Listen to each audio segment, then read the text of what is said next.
During family game night, my fiancé's dad asked why she was settling for me. She smiled and said, because no one else would marry him. I just put down my cards. A month later, they were asking if I'd talk to her again. The game was Monopoly, which was ironic considering I was about to lose everything I thought I was building.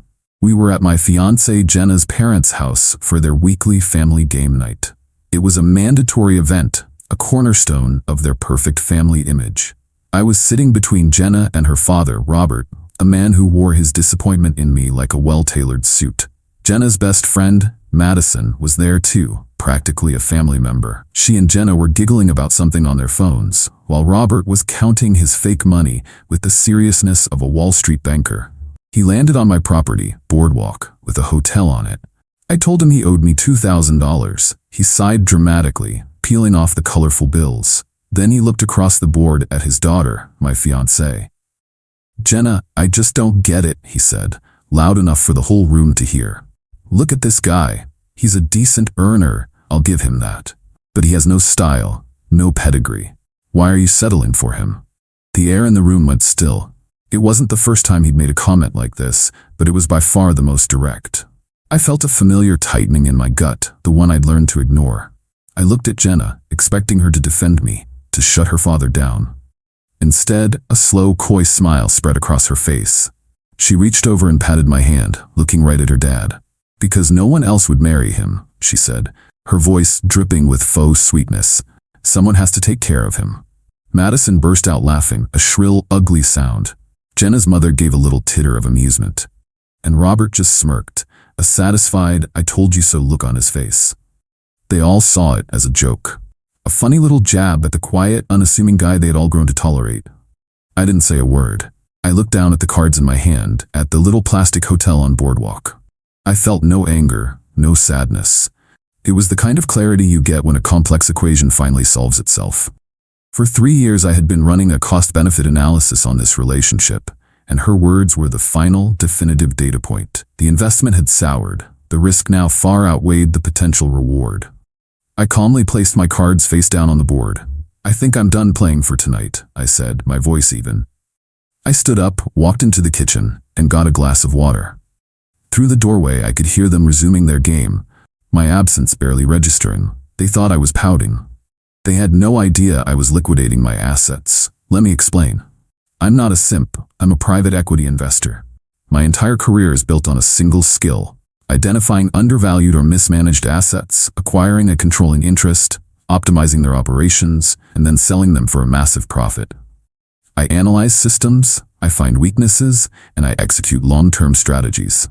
3 years ago, I applied that same skill set to my personal life. I met Jenna at a charity gala.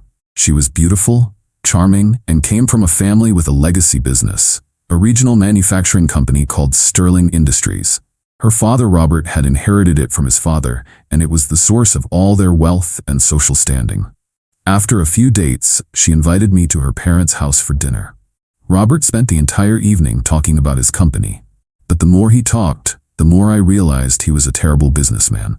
He was coasting on his father's reputation, making sentimental decisions instead of smart ones, and was completely blind to the changing market.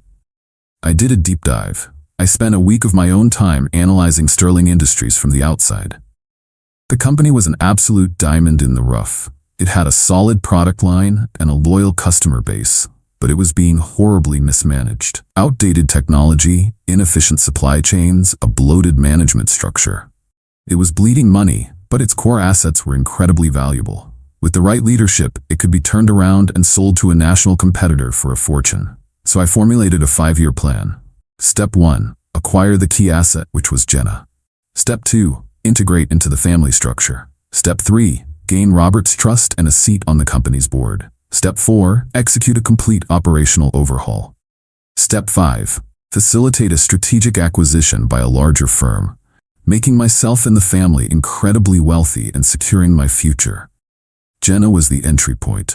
The relationship was my cost of acquisition. I knew from the beginning that she and her family were shallow and materialistic. I tolerated the constant, subtle digs about my background because I grew up in a working-class family.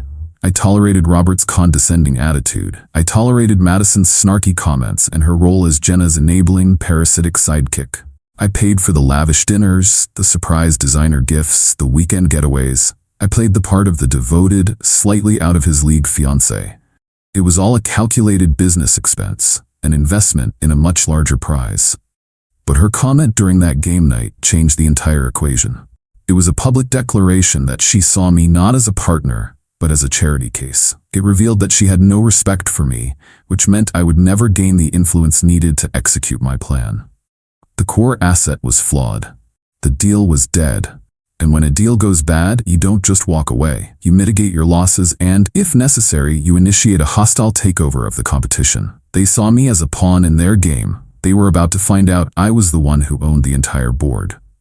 Update 1. The week after the game night was a study in strategic silence. I didn't mention the incident. I was perfectly pleasant, but I was distant. I created a space between us, a professional buffer. When Jenna asked what was wrong, I just told her I was preoccupied with a complex new deal at work. This was, of course, true. The deal was the complete and total dismantling of her family's world. They interpreted my quietness as weakness.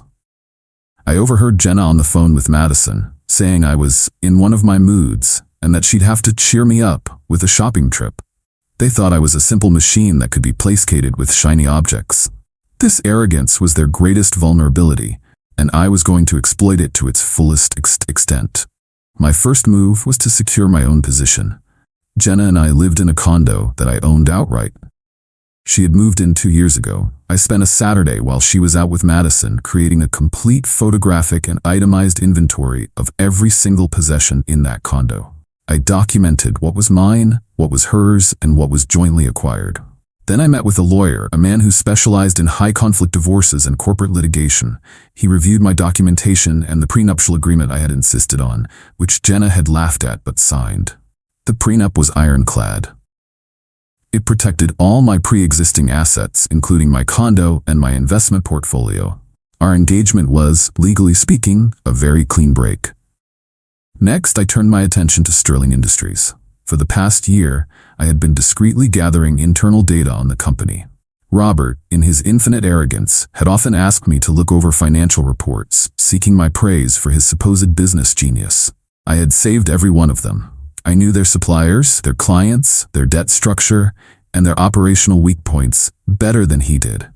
Now it was time to use that information. Sterling's biggest weakness was its reliance on a single, primary supplier for a critical raw material. Let's call them Apex Materials. Robert had a long-standing relationship with Apex's owner, but it was a relationship built on golf games and expensive lunches, not sound business practices. I knew from my research that Apex was being squeezed by rising costs and was looking for new, more reliable partners. I leveraged my own network. I arranged a meeting with the CEO of Apex. I didn't mention Sterling Industries. Instead, I presented him with a deal on behalf of a different company in my portfolio. I offered him a long-term contract with a 10% price increase over what Sterling was paying, guaranteed order volumes for 3 years, and payment terms that were twice as favorable. It was an offer he couldn't refuse. He signed the contract, giving Sterling the standard 60-day notice that their supply agreement was being terminated. Robert wouldn't know it yet, but the heart of his company had just been ripped out. The second pillar of Sterling was their largest client, a national retail chain that accounted for nearly 40% of their annual revenue. I knew from the reports Robert had shown me that Sterling was frequently late on deliveries and that their quality control had been slipping for years. The client was unhappy, but they stayed because finding a new manufacturer was a hassle. I decided to make it less of a hassle for them. I put together an anonymous but very detailed dossier. It contained Sterling's late delivery statistics, data on their rising product defect rates, and a financial analysis showing their precarious cash flow situation. I sent this package via secure courier to the head of procurement at the retail chain. I also included a list of 3 alternative, more reliable manufacturers, all companies I had a small silent stake in. I wasn't just sinking Sterling's ship, I was redirecting their lifeboats to my own ports. While these pieces were moving on the corporate chessboard, I handled my personal life. I found a new, larger condo and signed the lease. I scheduled movers for a date 3 weeks after the game night, a day when I knew Jenna and Madison were scheduled to attend an all-day influencer brunch. The final piece of the puzzle was our upcoming wedding. We were just 4 months away. Deposits had been paid, venues booked, a caterer selected. The biggest expense was the venue, a historic hotel ballroom that cost a fortune. I had put down the $50,000 non-refundable deposit from a joint account we had opened for wedding expenses. I called the hotel's event coordinator. I told her that due to unforeseen circumstances, we had to cancel the wedding. She was sympathetic, but reminded me that the deposit was non-refundable. I understand completely, I told her. But I don't want to cancel the booking. I want to change the nature of the event. I told her to convert the booking from a wedding reception to a corporate awards gala for one of my companies. The date would remain the same. The budget would remain the same. The name on the contract, which was mine, would remain the same. Instead of the Jenna and Alex wedding, the event was now the Vanguard Capital Annual Achievement Gala. With all the traps set, I just had to wait. Jenna remained blissfully unaware. She was more concerned with picking out flower arrangements and arguing with Madison about what color the bridesmaids' dresses should be. One evening, she came home with a stack of wedding magazines. She tossed them on the coffee table inside. "It's all so much work," she said. "Sometimes I think you don't appreciate the effort I'm putting into planning our future." I just looked at her and nodded. "I'm sure it's very stressful," I said. The beautiful, oblivious architect of her own destruction. The pieces were all in place.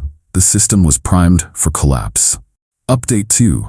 The first sign of trouble in paradise reached Robert about 10 days after my meeting with Apex Materials. I know this because Jenna came home one evening in a state of high anxiety. Apparently her father had called her in a rage.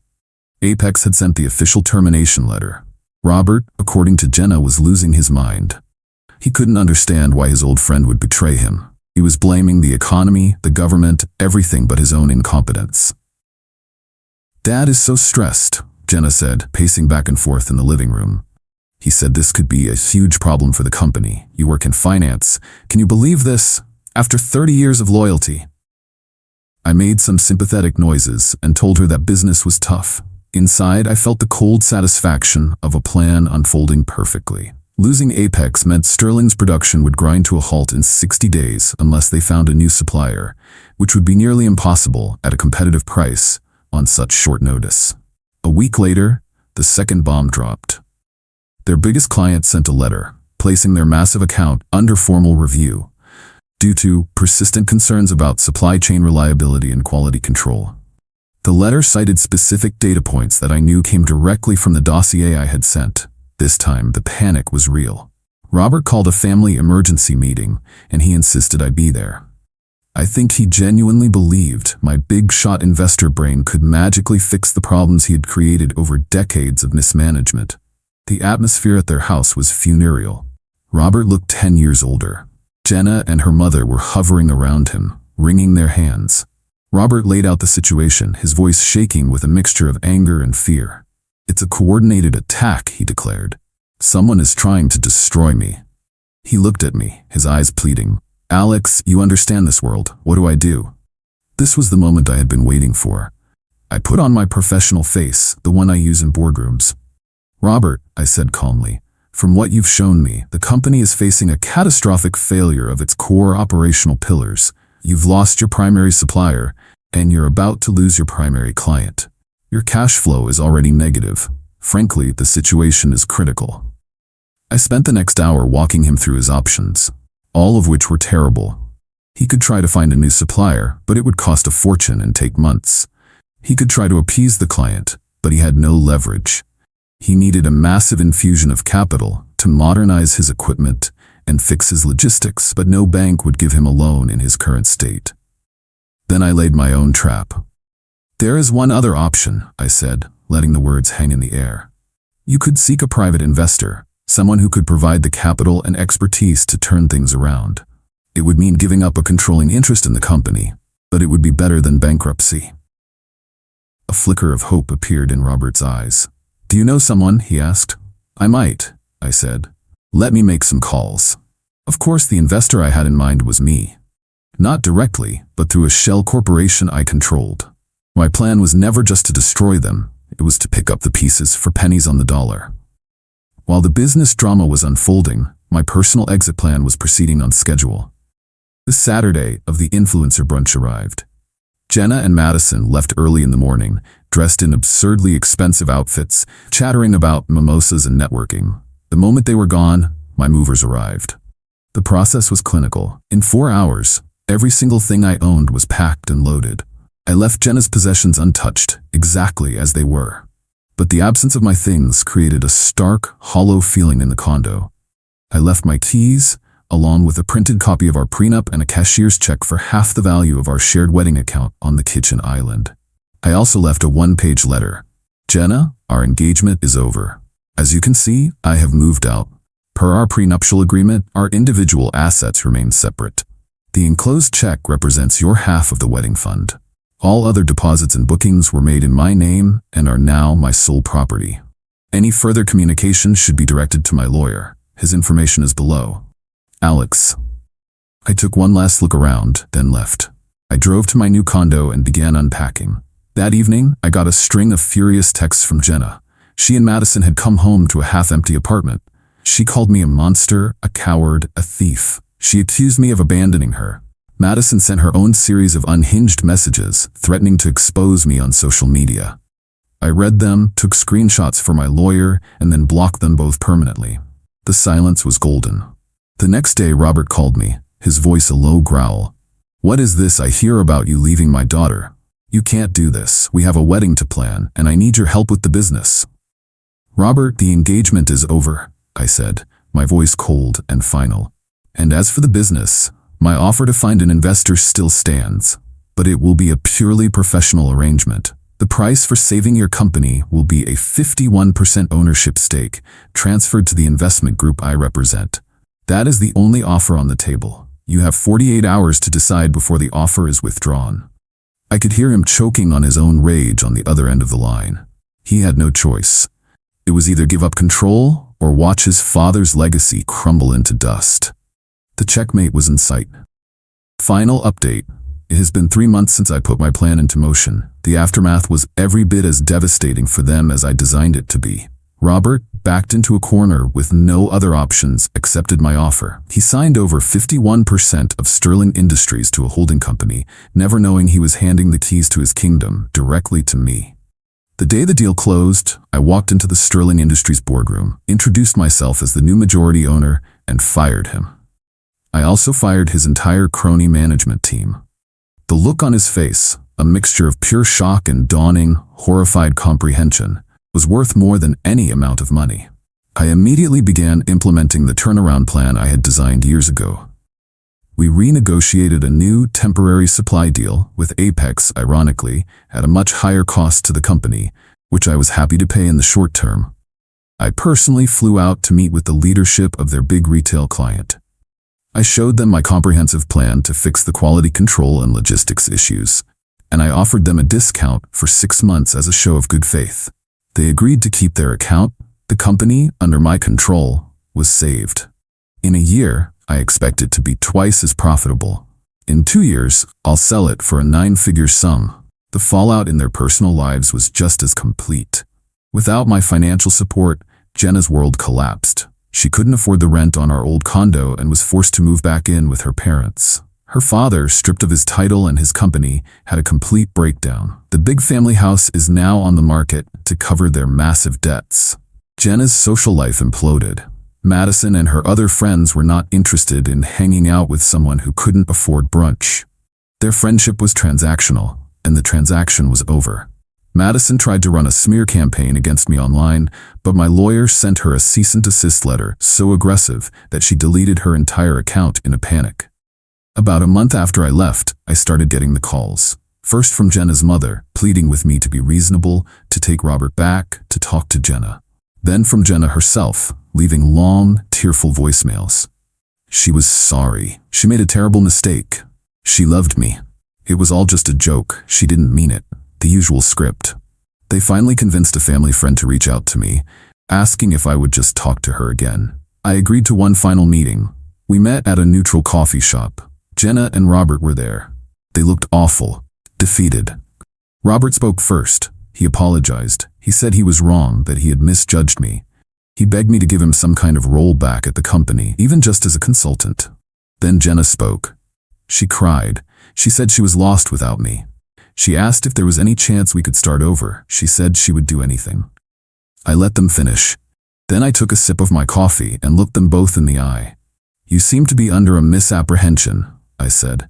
"You think this was about my feelings being hurt. You think this is something an apology can fix. It's not." I turned to Robert. "This was a business transaction. I saw a failing asset, and I planned to acquire it. Your disrespect simply proved you were an unreliable partner, so I switched from a friendly merger to a hostile takeover. You didn't lose your company because I was angry. You lost it because you were a bad CEO." Then I turned to Jenna. "And you? You weren't my fiancée. You were my cost of acquisition. You were the price I was willing to pay to get access to the real prize. But your comment at that game night revealed a fundamental flaw in the asset. You had no value as a partner. You were a bad investment. So I cut my losses." I stood up from the table. The color had completely drained from their faces. They were staring at me as if I were a complete stranger, and in a way, I was. They had never actually seen me before, only the role I was playing. "I hope you both learned from this," I said, leaving a $20 bill on the table for the coffee. "Always know the true value of your assets, and never, ever underestimate your competition." I walked out and never looked back. The last I heard, Robert and his wife were moving into a small rental, and Jenna had gotten some low-level office job. They lost everything: their company, their house, their social standing.